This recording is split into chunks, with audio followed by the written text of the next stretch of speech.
Now, the Three Martini Lunch with Greg Corombos and Jim Garrity. Happy Friday. I am Rich McFadden from Radio America, here with you on your Friday Three Martini Lunch, along, as always, with Jim Garrity from the National Review Online. Going through your three martinis today, as always, the good, the bad, and the just plain crazy. And we'll start off with the good. And, Jim, it looks like some of the Iran nuclear guys in the middle of the implementation of our deal with them have some good news for us? Well, yeah, this is from the great James Rosen over at Fox News. An exclusive to him, U.S. officials conclude Iran deal violates federal law, which, a lot of people like say, well, never mind separately from whether you think this is a good idea or something. In the paperwork attached to what is called the Joint Comprehensive Plan of Action, there's a section that basically says that in exchange for Iranian compliance with the terms of the deal, the U.S. shall license non-U.S. entities that are owned or controlled by a U.S. person to engage in activities with Iran that are consistent with this deal. In short version, meaning that if you're a non-U.S. entity, a foreign company that is owned by the U.S. Is allowed to start doing trade with Iran. Now, what this problem is that the Iran Threat Reduction and Human Syria Rights Act, which was signed into law by President Obama back in 2012, was very explicit in saying you cannot use foreign subsidiaries to trade with Iran. Even if it's a U.S.? Yeah, and basically the other thing is that this law also had said very clearly that if you are a foreign subsidiary, you are treated exactly the same way a U.S. firm is, meaning that if it's against the law for a U.S. company to trade with Iran, it is illegal for your subsidiaries to do it. So technically, if you sign up to trade with Iran under this, you are still violating this law. Now, I'm sure Obama was like, yeah, we'll just ignore that. But I don't think he has the authority under an executive order to just decide, here's a law passed in Congress, and I'm just not going to enforce that. And people might be saying, well, wait, can he just treat it like immigration law? Can he just not enforce it? But my understanding is that he can't. Now, what this means for the Iran deal, I would love to say this is going to derail it, the whole thing, and this is, creates a huge problem. My guess is they're probably going to have to create they'll probably try an executive order workaround. But it does kind of indicate just how hastily this deal with Iran has been put together and how much they didn't really look closely at the past laws dealing that with they Iran. created. Yeah, and the other thing is that the idea is Obama is really going to assert that a deal that was rejected by the Senate, it was not passed. They didn't have the votes to overcome Obama's veto on it, but they basically did not, and they couldn't overcome a filibuster on it. But this is not, the Iran deal does not have the force of law because it has never passed Congress. This rule restricting trade with Iran did. So it would be, at the very least, it sounds up some pretty solid grounds for a challenge with this law, presuming there's not a Republican president in January 2017 who rips the whole thing up. I cannot wait to see them defend their new law by bashing the old law that they created. That will be, get yourself some popcorn because that will be fun to watch. Don't listen to what I said 3 years ago. When we signed it into law, we didn't really mean it. Yeah, exactly. I was just kidding. That didn't mean anything. All right, so there's your good martini for the day. The bad martini for the day, and you'll have to tell me whether this is bad or really bad, is the Pentagon has pretty much given up on their program to train and equip Syrian rebels who Russia is now bombing back to the borders. Yeah. This is not really shocking bad news. We knew that this program had been going very badly for quite some time. What's interesting today is they're making it official. The Obama administration is ending the program to train and equip the Syrian rebels a mere $500 million later.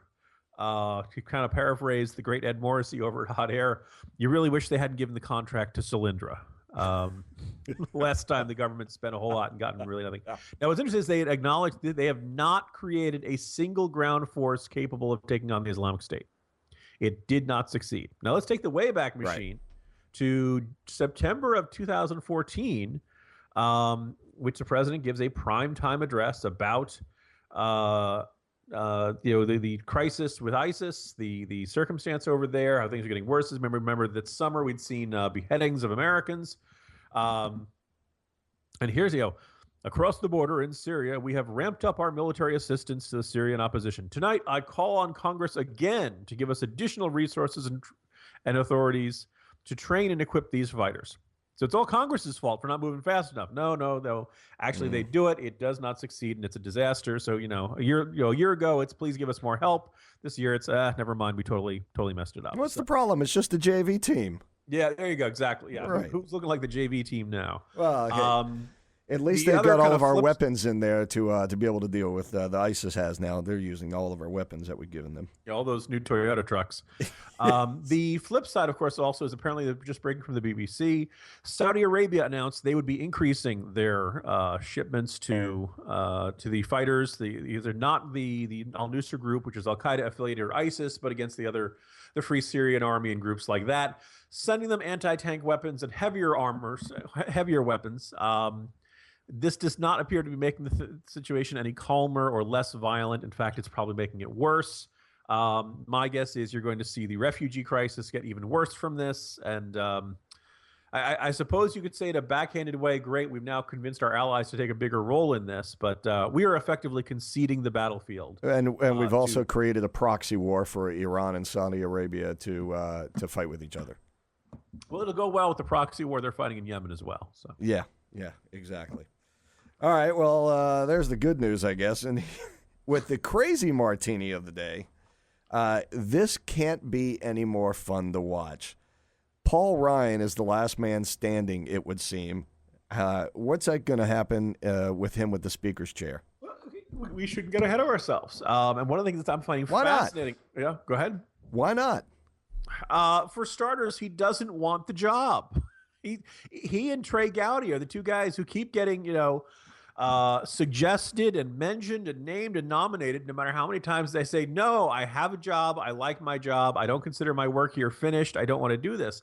And in the case, look, the appeal of Paul Ryan is pretty obvious, although it's worth noting that you're starting to see some complaints from the corners like Red State and over at Breitbart over there.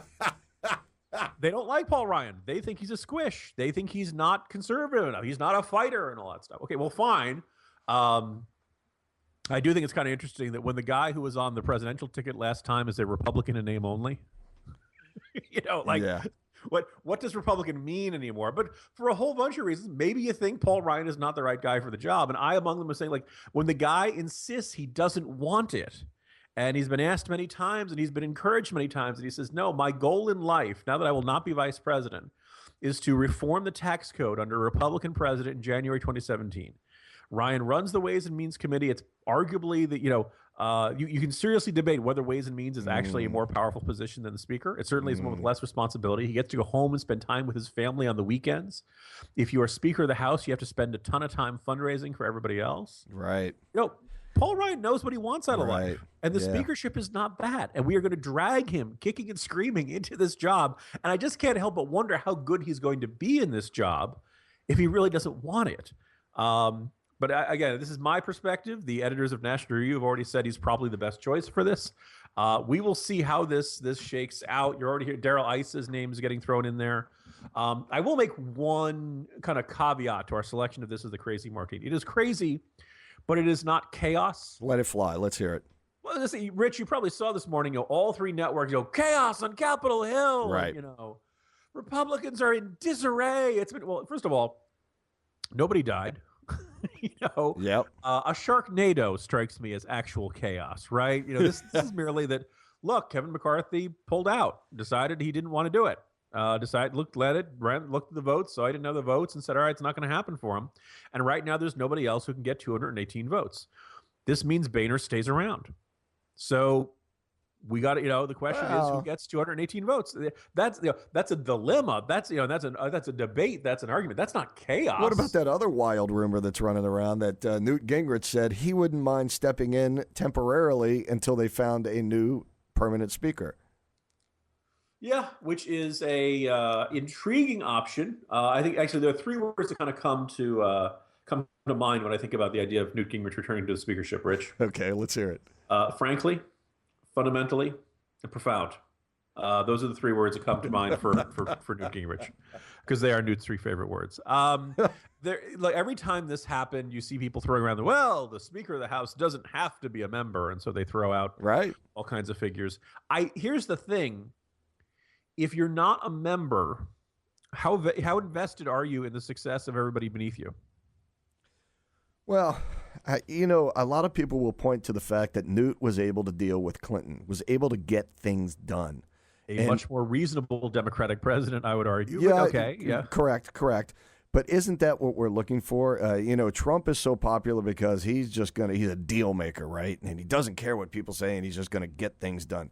And we all hearken back to the days when Reagan and Tip O'Neill used to be able to sit down over a drink and work things out. And it seems like in the past 10 to 15 years, nobody wants to work with anybody, and we get nowhere. Oh, my sense is that people's objection to Boehner was that he was too eager to get along and too eager to get the deal, and they didn't see him as standing and fighting enough. Here's a big part of the problem. For there to be leadership, there have to be people who are willing to be led. I think you just have a just fundamental basic split amongst Republicans on how they should be responding to a very difficult presidency.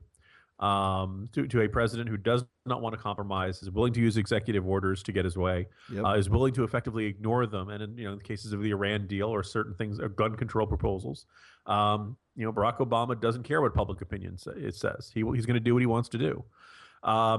So look, my suspicion is that for all the griping about Boehner, maybe half of that was his fault, and maybe the other half is just baked in the cake of the circumstances. And so I want to have the most conservative speaker I can get. My suspicion is you could have zombie Ronald Reagan in that role, and there are conservatives who would still not be completely happy with how it would shake out.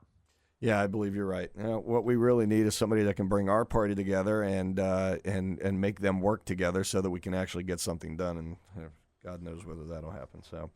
All right, there's your third martini for the day. It's the Friday Martini, and we wish you a great weekend. Greg Columbus will be back here on Monday to bring you your next week of martinis. And until then, that's Jim Garrity over there for the National Review, and I'm Rich McFadden with Radio America saying have a great weekend.